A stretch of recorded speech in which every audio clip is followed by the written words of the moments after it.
이 전쟁은 인간이 경험하는 가장 잔혹하고 비참한 역사입니다. 모든 게 다 파괴되잖아요. 무엇보다 이제 생명이 파괴되지 않습니까? 우리 민족은 전쟁의 참상을 누구보다 잘 알고 있습니다. 형제끼리 서로 죽고 죽이는 끔찍한 전쟁의 비극을 겪었기 때문입니다. 그런데 이것이 불과 100년 이내에 벌어졌던 참상임에도 불구하고 오늘 우리는 전쟁에 대한 심각성 또 그런 경각심을 갖지 못한 채 살아갑니다.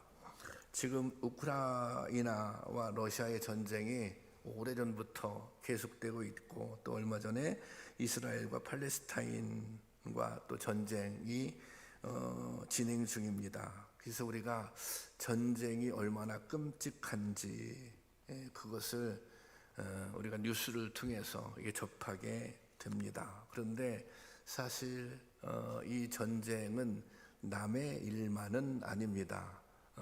우리나라도 전쟁이 일어날 수 있는 그런 사실은 위험한 분단 국가 중에 하나입니다. 여러분, 전쟁이 일어나면 어떻게 되겠어요?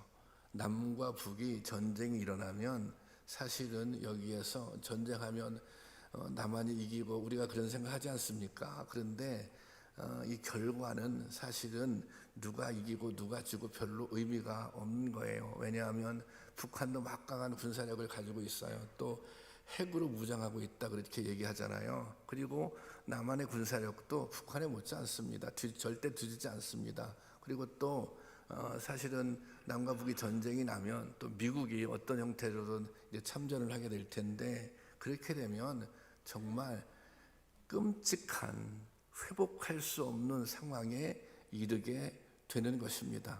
그러니 이게 우리가 더 힘이 세서 북한을 이긴다. 그게 지금은 거의 뭐 겉으로 볼 때 이길 수 있을지 모르지만 거의 똑같은 비슷한 피해를 남한이 볼 수밖에 없다. 그러니까 이게 우리 민족의 생존의 문제입니다. 그래서 사실은 어떻게든 전쟁이 이 땅에 일어나서는 안 되는 것입니다. 그런데 사실 전쟁은 아니지만 서로 증오하고 갈등하며 도발하는 또 다른 전쟁을 우리는 매일 경험하고 살고 있습니다. 세대, 정당, 이념, 노사, 지역, 성별 거의 모든 영역에서 첨예한 갈등과 대립을 겪고 있습니다. 그렇지 않습니까? 불행하게도 자신의 이해관계나 이익을 위해 끊임없이 대립과 갈등을 부추기는 세력도 있습니다. 어떻게 보면 주님께서 말씀하시는 이 평화가 가능할 것인가 그런 생각도 갖게 되는데 그럼에도 불구하고 평화를 이루는 일은 미래에 대한 막연한 바람이 아니라 이 시대의 가장 시급한 과제인 것입니다. 이 땅의 평화, 그것이 이 시대의 가장 시급한 과제인 것입니다. 예수님은 평화를 위해 이 땅에 오셨습니다. 그리고 모든 대립과 갈등에 막힌 남을 허시기 위해 평화의 제물로 십자가에 못 박히셨습니다.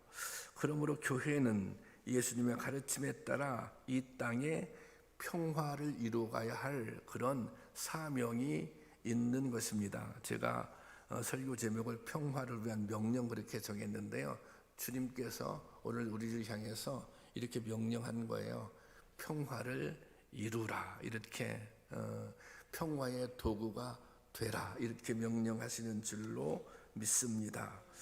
전쟁의 잔인한 소식이 날마다 들려오고 있는 오늘, 또 갈등의 시대를 살아가고 있는 오늘, 교회와 성도들이 감당해야 할 평화의 사명에 대해 생각하며 은혜를 나누고자 합니다. 오늘 우리가 읽은 본문에서 바울은 예수님께서 이루실 화평에 대해서, 예수님께서 이루길 원하시는 평화에 대해서 아주 상세하고 강력하게 권면하고 있습니다. 이처럼 바울이 화평을 강조하는 것은 당시 이 에베소 교회가 분열과 대립의 문제에 직면하고 있었기 때문입니다. 에베소 교회는 유대인 신자와 또 이방인 신자로 그렇게 구성되어 있는데요. 이 두 그룹 사이에 서로 반목하고 그리고 갈등이 있었던 것입니다.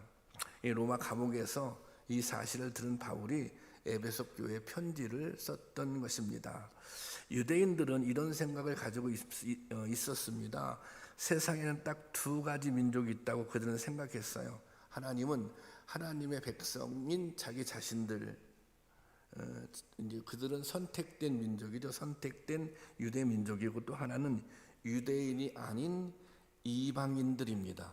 사실 지금도 이스라엘 사람들은 자기들만 하나님의 백성, 자기들만 선택된 민족이라고 하는 그런 생각을 가지고 있습니다. 이것을 선민의식이라고 그러고, 이 선민의식이 민족적인 우월감으로 나타나게 되었던 것입니다.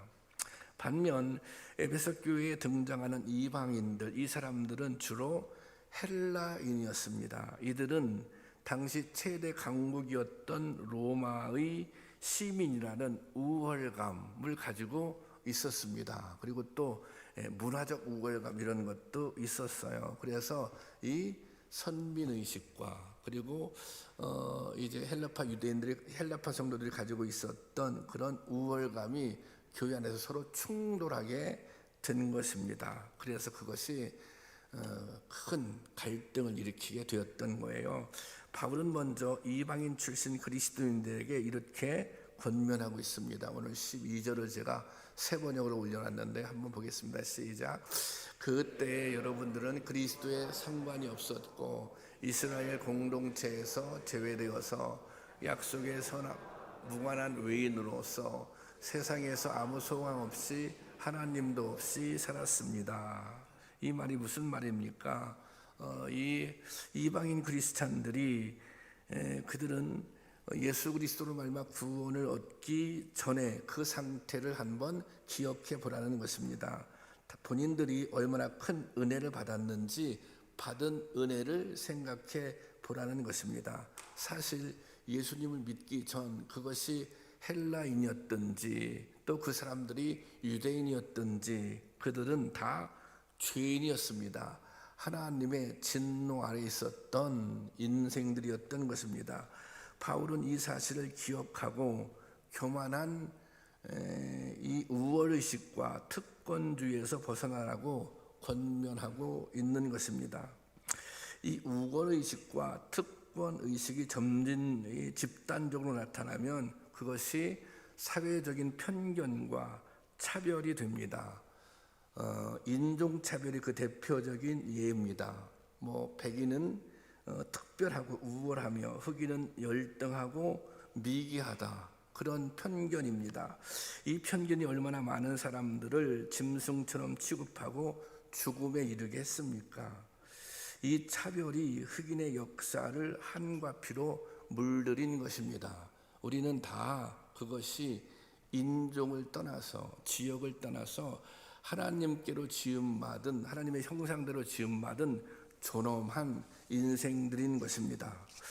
또 일제감정기 때 일본도 그랬습니다. 일본은 무력을 앞세워 이 땅을 짓밟고 조선의 백성들은 열등해서 식민 지배를 받는 것이 당연하다, 그런 주장을 펼칩니다.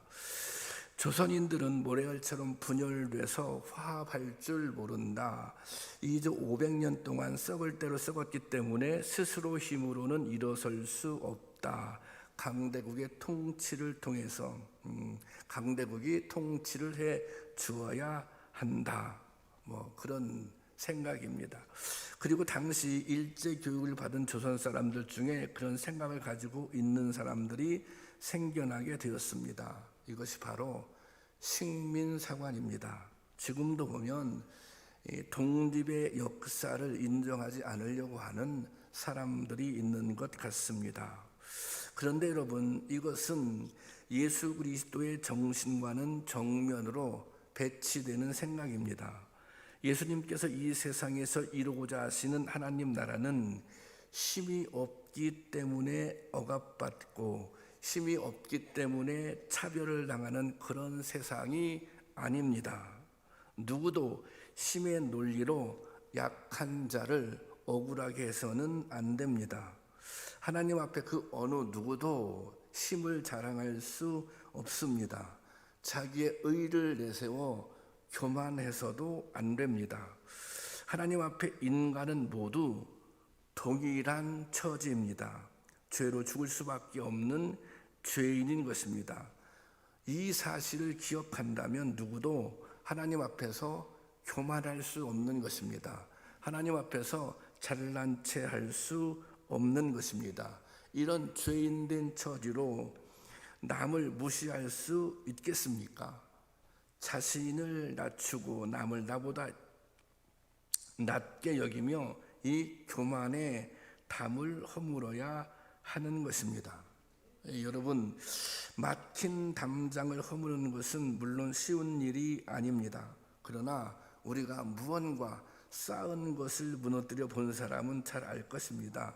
무엇이든 쌓는 것보다 무너뜨리는 것이 더 쉽다고 하는 것입니다. 우리 안에 무언가 가로막혀 있는 담장들이 있다면 허물어 버려야 합니다. 그것이 우월감, 그것이 교만, 그것이 자기의가 될 수도 있는데 이런 담장을 허물어 버릴 수 있어야 합니다. 이제 우리 교회에서 그 어제 꿈동이 마을 축제를 했습니다. 제가 이 축제를 준비하면서 이런 생각했어요. 이 시간이, 이 꿈동이 축제 시간이 교회의 담장을 좀 허물어주는 그런 이것이 행사다. 왜냐하면 사람들은, 교회 다니지 않는 사람들은 뭔가 교회가 벽처럼, 또 뭔가 교회가 교회 올 때 무슨 그 담 같은 것이 가로막혀 있다, 그런 생각을 가지고 있는 것 같아요. 그래서 이 교회에 이제 교회 오세요 그러면 굉장히 어렵고 힘들게 생각하는 분들이 있어요. 어제는 그거예요. 어제는 요 옆에 운동장에 우리가 12개의 활동 부스를 만들었습니다. 그래서 그 다양한 활동들, 심지어는 이렇게 드론을 띄워보는 이제 그런 순서도 있더라고요. 그러면 이제 이 아이들이 또 이제 부모님들하고 같이, 부모님 어른들도 많이 왔는데 그 일종의 거기가 행사장이죠. 이제 그곳을 들어가야 돼요. 거기서 다 체험을 해요. 12가지의 체험을, 다양한 체험을 아주 흥미롭고 재미있고 또 교육적인 의미도 있는 그런 체험을 해요. 그 체험을 하는 곳마다 이게 무엇을 주느냐면 이제 이렇게 쿠폰 스티커를 줘요.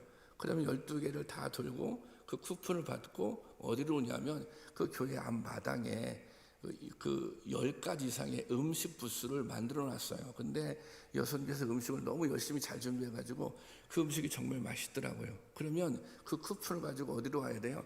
교회 마당으로 와야 돼요. 그러면 이제 음식을 먹어야 될 거 아닙니까? 음식을 거기서 다 그 이제 대접이나 이런 데 받아서, 컵이나 이런 데. 그러면 음식은 먹는 건 어디 와서 먹어야 돼요? 교회 로비에 와서 먹을 수 있도록 그렇게 해놨어요. 그러니까 자연스럽게 이제 그냥 이 운동장에 와서 자연스럽게 교회 마당을 거쳐서 교회에 들어오게 되는 것이죠. 저는 이것이 우리가 전도가 찾아가는 전도만 있는 것이 아니라 교회에 담을 좀 허물어주고 그들이 자연스럽게 교회로 들어올 수 있는 좀 길을 여는 이제 그런, 이것이 프로그램이었다, 이제 그런 생각이 들어서 이것도 담을 허는 일이다. 그리고 또 한 가지 제가 생각한 것 중에 하나는, 이 교회 다니지 않는 분들이 생각할 때 이제 교회에 대해서 좀 안 좋은 인식들을 가지고 있습니다. 그것이 사실이지 않습니까? 우리 동네에 있는 분들도, 우리 마을 주민들도 그런 생각을 가질 수 있잖아요. 그런데 어제 이 행사를 통해서 자연스럽게 교회에서 이런 교육 프로그램을 하고 있구나, 또 이런 좋은 내용의 행사들을 하고 있구나, 아이들이 교회가 참 재밌고 흥미로운 곳이다, 가볼 만한 곳이다, 뭐 이런 생각을 심어주기에는, 그리고 제가 또 이 마을 사람들에게 이 주변 주민들에게 불편을 줄까봐 이 가게에 다 이렇게 음식도 다 이렇게 돌렸어요. 어떤 분들은 또 이렇게 후원도 해주셨어요. 그분은 교회 다니는 분이 아니심에도 불구하고 그것도 이제 그런 이 행사를 통해서 그런 교회에 대한 인식의 벽이 있다면 그것도 허무는 기회가 됐다. 그리고 제가 깜짝 놀란 것 중에 하나는 많은 성도님들이 한 80여 분이 이 일을 참석했거든요. 그런데 거기에는 또 새가족들도 지금 양육하고 있는 분들도 계셨거든요. 그런데 그분들이 처음 교회에 나오시면서 이런 생각하잖아요. 이 교회에서 다른 성도님들과 어울리는 거라든지 뭔가 내가 교회에서 헌신한다고 할 때 야, 내가 이렇게 헌신할 수 있을까? 그것도 벽처럼 느껴질 수 있었거든요. 근데 그 벽도 이렇게 허물어지는 은혜가 있었던 것 같아요. 그것이 어떤 형태의 벽이든 벽이 허물어지는 데는 무엇이 필요한가? 이게 은혜가 필요하다. 성령의 역사가 필요하다는 것입니다. 그래서 저는 우리 교회 안에도 또 이 나라 이 민족 위에도 정말 여러 가지의 병태 벽들이 있는데 그 벽들이 허물어지는 역사가 있었으면 좋겠고 그 벽들을 허물은 역할을 누가 해야 되는 거예요? 우리 성도님들이 교회가 해야 할 줄로 믿습니다. 이 사도 바울이 에베소 교회 성도들에게 전한 해법은 십자가를 기억하라는 것입니다. 예수님은 하나님과 인간 사이에 가로막힌 담을 허물기 위해 이 땅에 오셨습니다. 예수님이 당신의 목숨을 화목 제물로 내어주심으로 이 막힌 담을 넘어갈 수 있게 된 것입니다. 그래서 바울이 이렇게 선포합니다. 오늘 본문 14절 세 번역입니다. 다 함께 보겠습니다. 시작.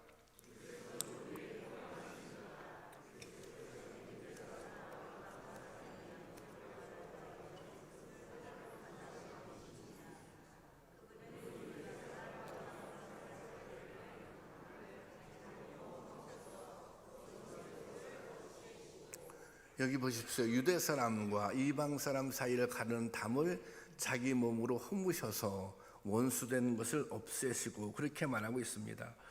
예수님의 십자가로 하나님과 인간 사이에 가로막힌 담이 허물어졌습니다. 예수님의 십자가 이전에는 누구도 하나님께 나갈 수가 없었습니다. 그것은 죄의 담이 가로막혀져 있었기 때문입니다.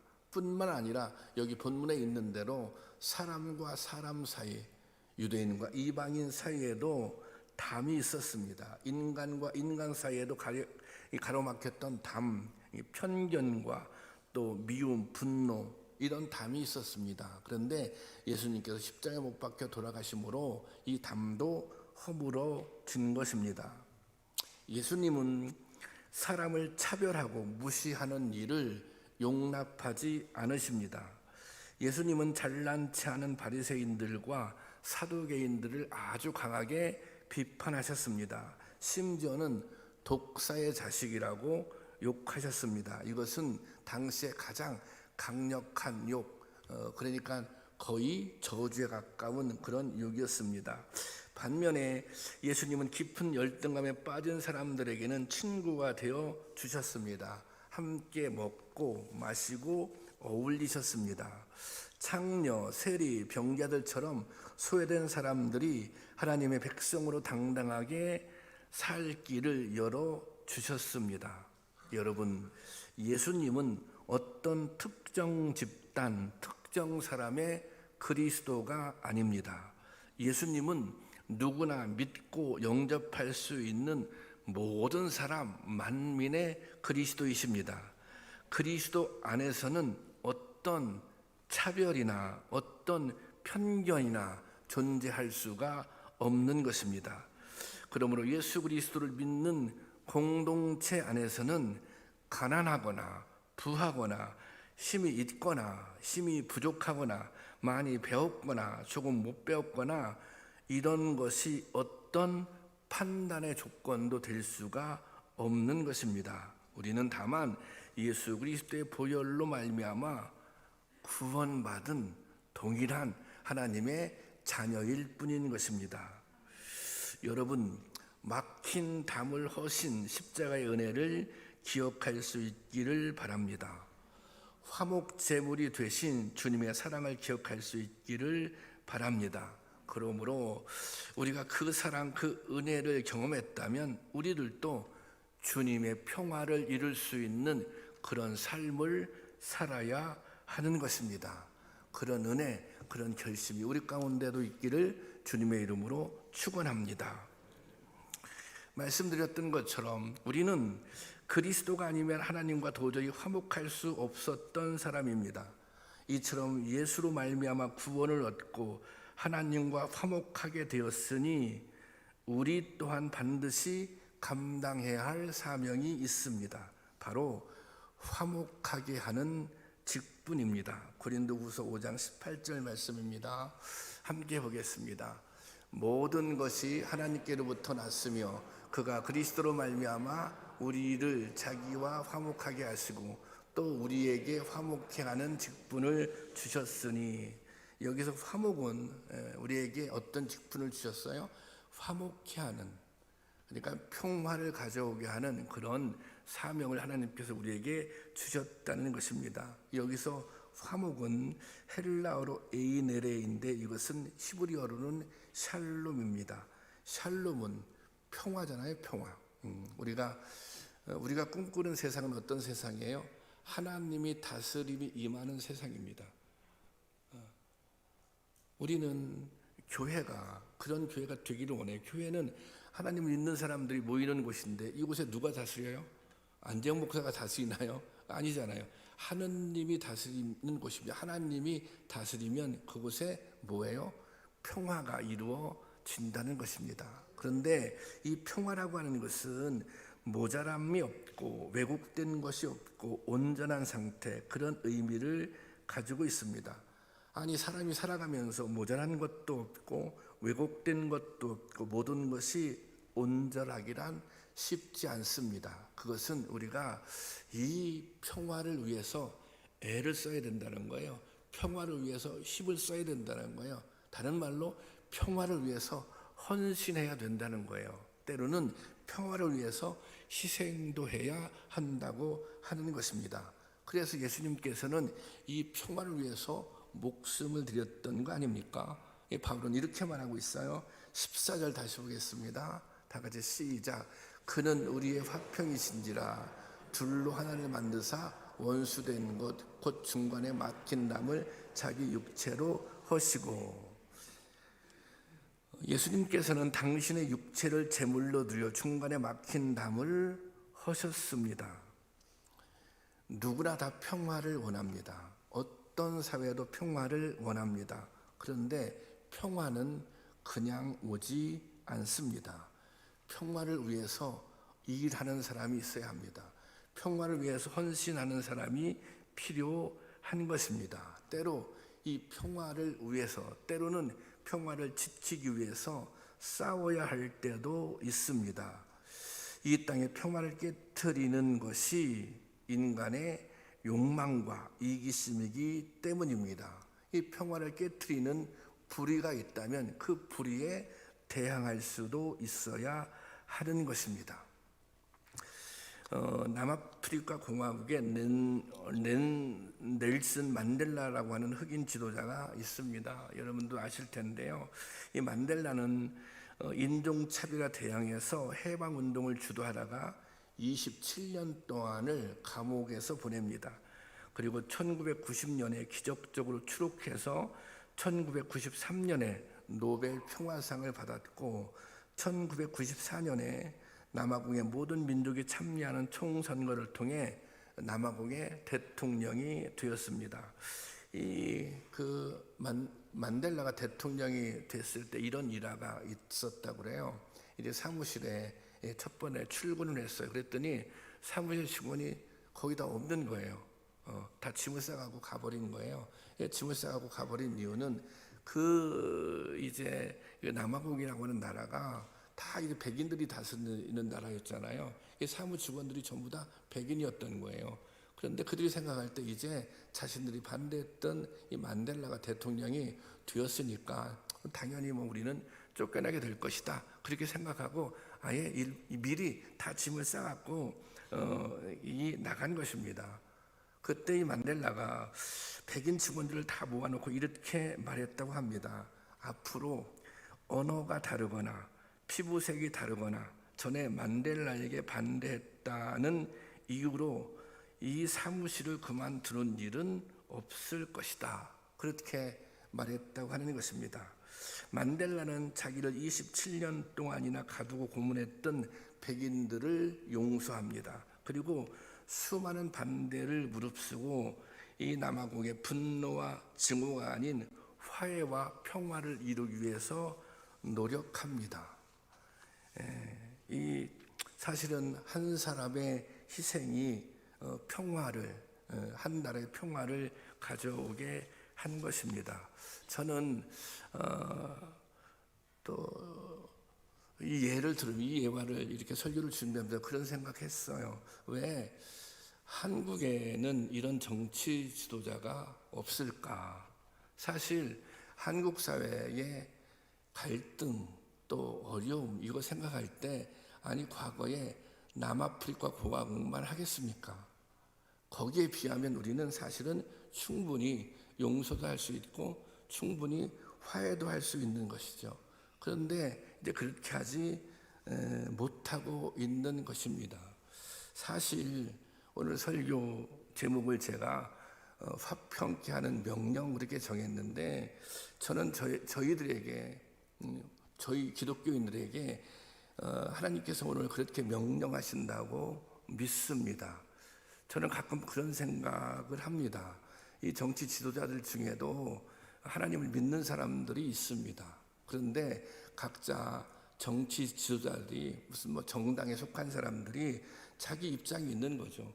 그 자기 입장을 정당하게 당당하게 얘기하고 평가를 받으면 되는 것입니다. 그런데 그런 이해관계 때문에 꼭 국민을 분열시키고 갈등을 조장하고 그것은 이게 기독교를 믿는 사람으로 할 짓이 아닌 것입니다. 그것은 정말 말로만 이제 기독교인이다.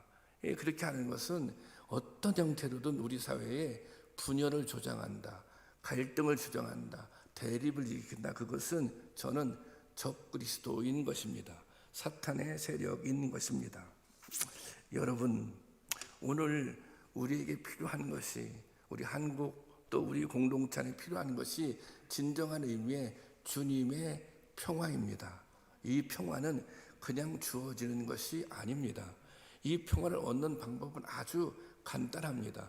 이 평화로운 세상을 만드는 것은 아주 간단합니다. 어떻게 하면 됩니까? 예수님의 가르침대로 하면 되는 것입니다.